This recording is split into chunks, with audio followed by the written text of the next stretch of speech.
So, for the second consecutive offseason, the Detroit Lions are in need of a new offensive coordinator after whatever that was with Johnny Morton. And Lions fans have now found their first source of hope for the offseason, and his name is Mike McDaniel.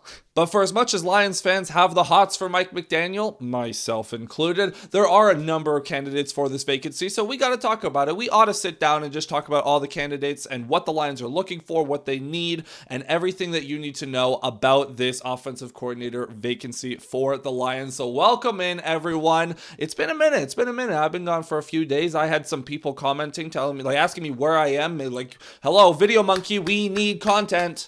Which is fair, because I told you guys I would take a week off of making Lions content, and instead I took 2. So you know what? That's on me. But we're back in the saddle talking about the offensive coordinator stuff today, and let's go ahead and get into it. But before we do, if I could get you to hit that like button and subscribe to the channel, we are closing in on 2,000 subscribers, which would be absolutely fantastic. So if you could take 5 seconds to do those 2 things, it would really help the channel grow, and I would really appreciate it. And starting off here, there's no point in hiding from it. We all know the number one candidate, both from a practicality standpoint and also from a fan admiration standpoint, is Mike McDaniel. Everyone in their mother wants this guy on their staff, whether it's the Lions, the Buccaneers, the other OC vacancies, or head coach vacancies. He's interviewed for basically all of the head coaching positions that are available this offseason. He is the hottest candidate on the market for a reason. Mike McDaniel is the best offensive mind currently available. He came up under the Shanahan system. He is insanely creative, and just watching some of the videos of him talking about his philosophy, you really understand the kind of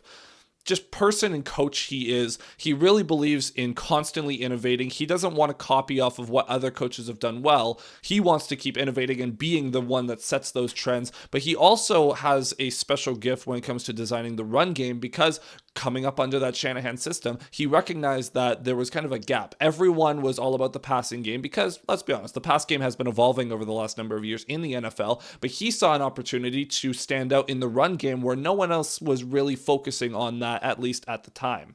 As a result, he quickly rose up the ranks. He was the Niners offensive coordinator, went on to become the Dolphins head coach. And with the Dolphins, he put up some very high scoring offenses, some really fun offenses with personnel that are very similar to the Lions in some regard. Jalen Waddle is fairly similar to Jameson Williams in terms of archetype of player. Devon Achane and Jahmyr Gibbs are very similar, again, in terms of archetype. And he knows how to scheme up plays and concepts that are going to get the most out of his players. So in terms of just offensive mind, McDaniel's the guy. He is the number one guy. That's why everyone is obsessed with him and everyone wants him. Now, there are some minor red flags that I do just want to mention. One, obviously, why did it not work out in Miami? There were a lot of reports of him losing the locker room. There were reports of him just not being able to coach up, take command of the locker room and coach up a physical team and not get them to play as hard as they could. I mean, I get it. There are definitely some coaches that are better suited to a coordinator role than a head coaching role. I think this is kind of a perfect marriage in a sense, because the red flags that are there, it's like, oh, he can't get the most out of his players. He doesn't rile them up. Okay, well, first of all, I do think he can get the most out of his players, especially from a schematic standpoint. Dan Campbell is also here to be the raw guy.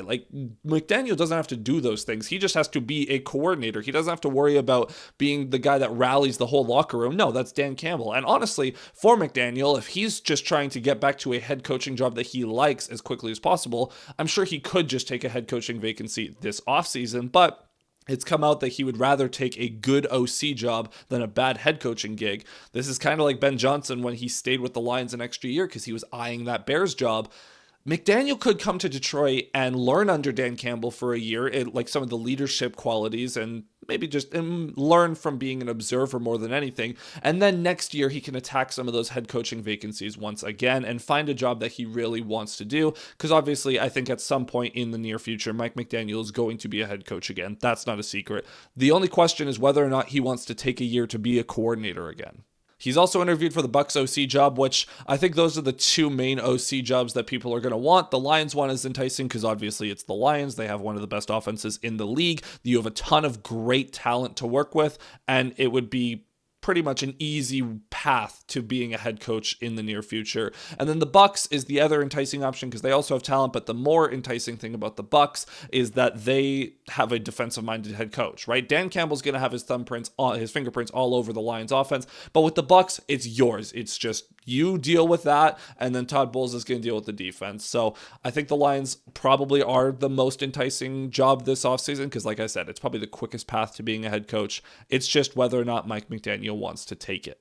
Now, that's obviously a long tangent on McDaniel, but I feel like it's justified because he is the number one target. If he wants to come to Detroit, if he is interested in being the Lions offensive coordinator, blank check. Make him the highest paid coordinator in NFL history. I don't care. The only other thing I'll say about McDaniel is this would be set up a succession plan time because with McDaniel, it's probably going to be a limited time that he is your OC, 1 to 2 years max. So that gives you a little bit of time to develop a younger offensive coordinator candidate to take over for McDaniel once he leaves. Now, maybe that's someone that's already in-house. Maybe they hire someone else to be a sort of pass game coordinator. I don't know. But that would be the only other thing I want to say is McDaniel, great. That'd be amazing for this year. But then we might end up in the same spot next year where we have to hire another coordinator, and you don't want to just keep bringing in new guys. You want to develop a little bit of a succession plan in the meantime. Now, I'm going to spend a little bit less time on each of these other candidates, but again, McDaniel's the number one. So we'll talk about these other candidates because there are some interesting names on this list, and just where they fit in, we'll assume in this case, maybe McDaniel takes a head coaching gig and the Lions strike out on him. Who are some of the names that they could pivot to? Of that list, my number one target would be Seahawks pass game coordinator Jake Peetz, I believe is how you say that name. And Peetz, he has spent a lot of years coaching around football, spent a lot of years in the college circuit before going up to the NFL. He's worked under Sean McVay, which obviously is, you want guys from the McVay tree because of how smart he is. And again, he's worked with Seattle more recently. He helped Geno Smith to a pretty good year and Sam Darnold to a really good year as well, and he's just generally viewed as a fairly creative guy and a fairly good offensive mind.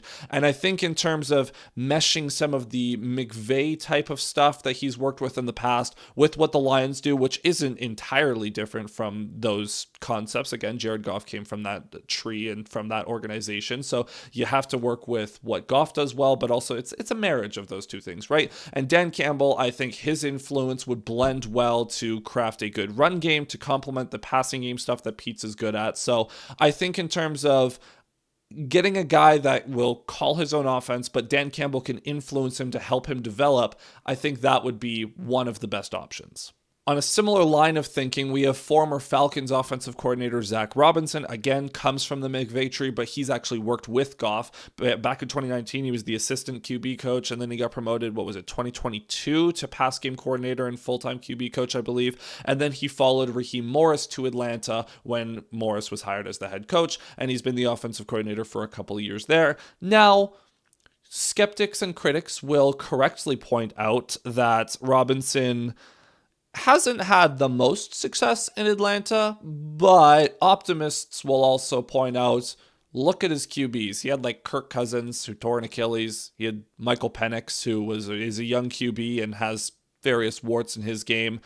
He's developed some good run games as well, Robinson has. So look at the success Bijan's had. The West Coast kind of style of run game is very similar to what the Lions do, so there's kind of a fit there. It really just depends on how much you want to blame some of Atlanta's problems on the quarterback position versus the OC. That's a judgment the Lions would have to make, Dan Campbell would have to make. I would be fine with it. I think this would be a good hire, not necessarily a great one. I would definitely prefer Peetz, but this is an option as well. And again, he's worked with Goff in the past, so there's familiarity there. I think the Lions would, again, there's not really a bad option for offensive coordinator. The Lions are going to have a good offense regardless, but it's just finding a guy that will take this burden off of Dan Campbell's plate. So Robinson, again, with Dan Campbell kind of having the influence over the top, I think it will be a good fit, but I question the upside of a hire like that, and if there's a ceiling that Robinson has with how good the offense can be under him.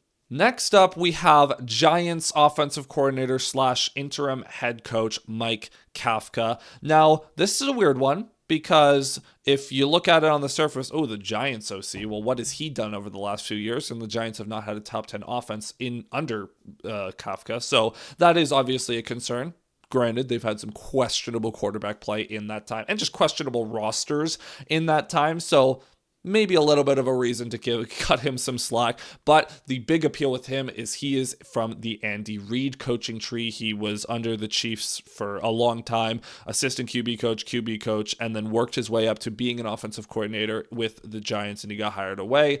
And for as much as the Giants haven't been the best offenses in the world, he has developed some pretty good run games under them. And we all remember the Giants put up like 500 yards on the Lions when they played this season with Jameis Winston. He called some nice trick plays. So I think there is somewhat of a fit here. This would be a little weird for me, though, because I feel like this would fall a little bit closer to the line of like the Johnny Morton, where it's like, yeah, Dan Campbell's basically running the offense, but Kafka could come in and influence it a little bit. I think Dan Campbell would have to have more of a fingerprint on the offense if he hired Kafka. I don't know. I think this is kind of the same tier as Zach Robinson. I would put Peets and McDaniel a class above the rest of these candidates. Again, it would be a fine hire. I wouldn't have any major objections to it, but I wouldn't necessarily be jumping out of my seat excited. Next up, Ravens quarterback coach T. Martin. He is a former NFL quarterback. He was drafted in the Tom Brady draft, actually, way back in the day. And then he coached for a long time. He coached in college, I believe, for a while there. And then he also has now been coaching with the Ravens for a number of years. And being the QB coach for the Ravens, obviously his biggest success is Lamar Jackson is one of the best QBs in the league. And we remember when Lamar Jackson came out of college and that first year, he was not that good. He could run, but he could not really throw. So T. Martin has helped with the development of turning Lamar Jackson from this raw, super athletic prospect into one of, if not the best regular season quarterbacks in the NFL. Now, obviously, the big question with that is, how would his skill set with developing Lamar Jackson and working with Lamar translate to Jared Goff? Very adequate questions to ask. I don't know what kind of offensive influences or philosophies Martin would have, because he's had a couple of offensive coordinators that have been his bosses over the last few years. He's had Greg Roman to work under. He's had Todd Monken to work under. So there are definitely going to be parts of his offensive philosophy that the Lions would like. There are also a lot of questions in terms of how prepared is he for this job. I mean, the Lions interviewed him. Like, it's worth a consideration, but I just don't think that he's the guy. And then the Lions also interviewed Arthur Smith, which, nope, I'm good. I don't need to see Shane Zylstra become the top target in this offense, because Arthur Smith he was a horrible head coach when he was a head coach. He's been a very questionable offensive coordinator. Look, he actually does have some things working for him. Some of the ground schemes and the run game that he works with do kind of fit with what the Lions want to do. And you can argue that there were talent discrepancies when he was a head coach and he prioritized Jonnu Smith over Kyle Pitts.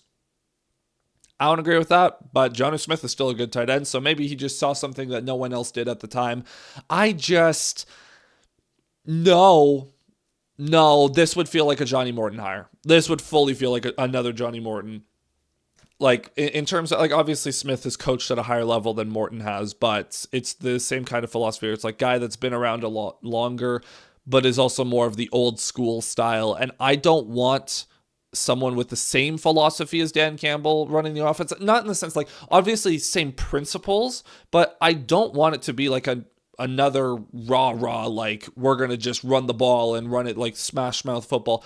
Dan Campbell can do that. He's the head coach. He will set the principles. But I want a younger, not smarter, because I don't think Dan Campbell's a very smart guy as well, but I want someone who is going to add a bit more creativity to the offense. And Arthur Smith, I feel like, would just be a little too bland of a hire. I think he would be fine. I think the offense will be fine, but I don't think it would be special. And I want to shoot for special. And then lastly, this is a candidate that hasn't been reported on, but it's important to note that the Lions have not been self-reporting who they've interviewed. We've only learned about the external candidates through the insiders in the NFL, so I do want to bring up one internal candidate that the Lions will no doubt interview, but will not tell anyone about it unless he gets the job, and that is Scotty Montgomery.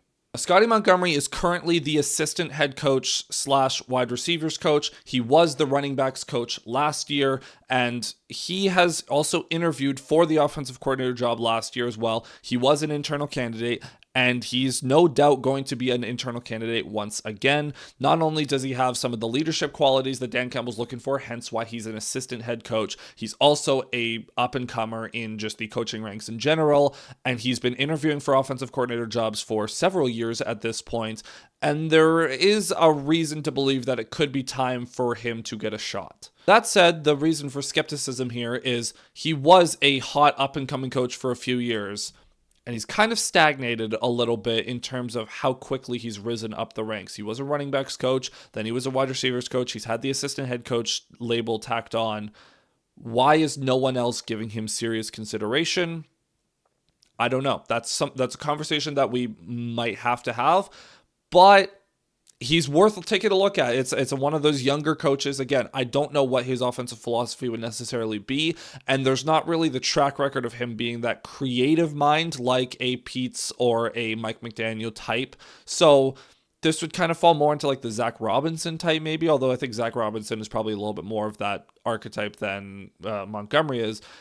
Montgomery has gotten a lot of praise from the Lions players like in the building, and David Montgomery loves him. If you want David Montgomery to still be a Lion, you definitely want Scotty Montgomery to be the OC, because I think that he would love to unleash Knuckles again and get some more out of him. But yeah, that's the last candidate that I just want to mention. And obviously there are more candidates for the job in general, but these are just the ones that the Lions have interviewed. Well, I guess I don't know if they've interviewed Montgomery. That's speculation on my part. I just think that they will interview Montgomery and just not tell us about it. So these are just the guys that we know the Lions have talked to. It's possible that over the coming days they interview more people. Obviously, Jake Peets is still coaching in the playoffs, and the Seahawks are going on to the conference championship, so he's not available for interviews right now. And it's very clear that Mike McDaniel is the biggest domino to fall with a lot of these coaching cycles, because everyone is interested in him. If he came out tomorrow and was like, hey, I want to be the Lions OC, the Lions just wouldn't even bother interviewing Peets, I don't think. I think McDaniel is the Lions' top choice, but they're obviously hedging because there's not a lot of certainty there. So that leaves us in a position where we don't know. The Lions could hire McDaniel tomorrow, or not. I think McDaniel is the only one that they would hire this week. If not, if McDaniel either gets a job somewhere else or he just keeps dragging his feet and keeps interviewing everywhere, that's where Jake Peets becomes a candidate once the Seahawks season ends, whether that's in the conference championships or in the Super Bowl.